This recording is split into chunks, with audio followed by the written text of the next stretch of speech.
Assalamualaikum warahmatullahi wabarakatuh.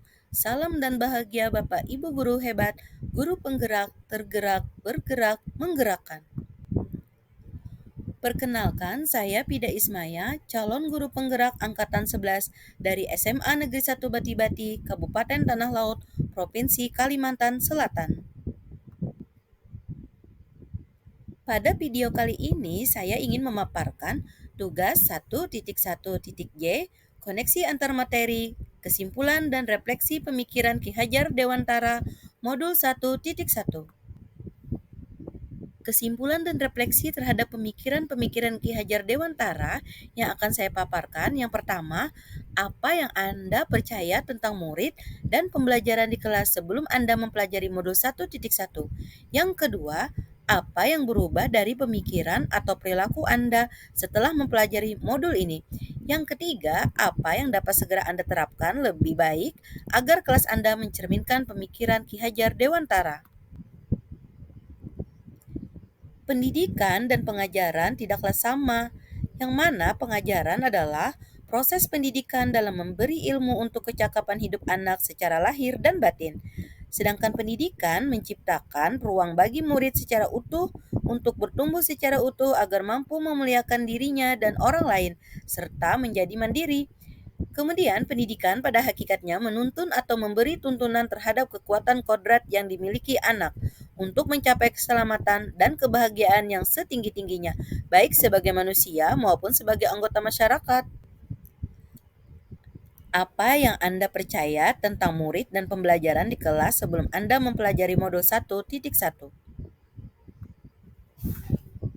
Sebelum saya mempelajari modul 1.1, pembelajaran yang saya lakukan adalah pembelajaran hanya sebatas mentransfer materi pelajaran.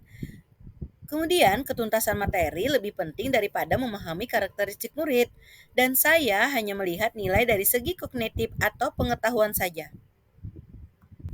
Selain itu, saya juga memandang murid hanya sebagai objek pembelajaran. Jika murid sudah mencapai nilai KKM, maka pembelajaran saya anggap sudah berhasil. Kemudian, pembelajaran yang saya terapkan yaitu pembelajaran berpusat pada guru atau teacher center. Saya hanya meminta siswa menghafal materi pelajaran saja. Kemudian, saya sering mengeluh jika siswa tidak tuntas setelah evaluasi atau ulangan. Dan saya tidak memperdulikan murid apakah sudah benar-benar paham dalam pembelajaran yang saya berikan.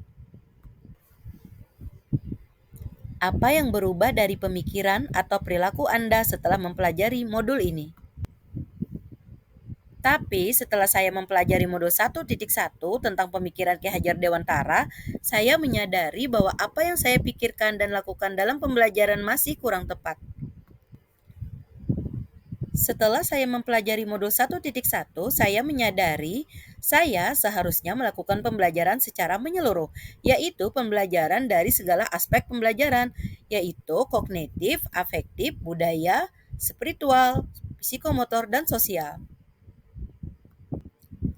Saya menyadari juga murid sebagai subjek pembelajaran, di mana murid memiliki kebebasan berekspresi, mengemukakan pendapat, dan berkreasi. Saya juga menyadari peran saya sebagai guru hanya sebagai fasilitator dalam pembelajaran, yang mana memberikan bimbingan, arahan, dan tuntunan kepada murid. Hal yang saya lakukan ini sesuai dengan pemikiran filosofi Ki Hajar Dewantara, yaitu pembelajaran berpusat pada murid.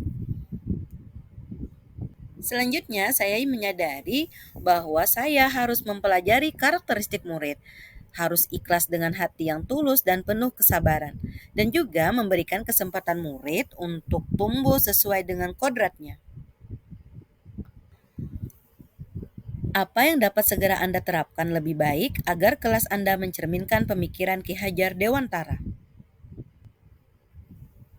Hal-hal yang dapat diterapkan dalam pembelajaran di kelas saya antara lain, yang pertama, merancang pembelajaran interaktif dan menyenangkan, di mana melibatkan murid dengan metode student-centered learning, yaitu pembelajaran yang berpihak pada murid.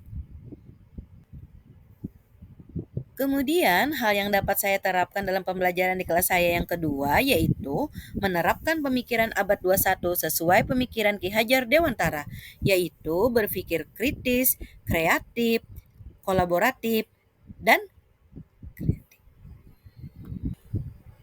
komunikatif. Pembelajaran yang dilakukan yaitu pembelajaran tidak lagi menuntut, tetapi menuntun, karena tugas guru memberikan arahan atau tuntunan yang baik kepada murid. Guru juga menjadi teladan oleh murid, baik dari segi perkataan, perbuatan, tingkah laku, dan pemikiran. Hal selanjutnya yang dapat saya terapkan dalam pembelajaran di kelas saya yang ketiga yaitu mengenali karakter dan latar belakang murid, yaitu dengan cara menjalin komunikasi yang baik dengan murid dan orang tua murid. Sehingga dengan menjalin komunikasi yang baik dengan murid dan orang tua murid, maka kita lebih mudah mengenali karakter dan latar belakang murid kita. Akhir kata, terima kasih sudah menonton video saya. Semoga bermanfaat. Salam bahagia Bapak Ibu guru hebat, guru penggerak, tergerak, bergerak, dan menggerakkan. Wassalamualaikum warahmatullahi wabarakatuh.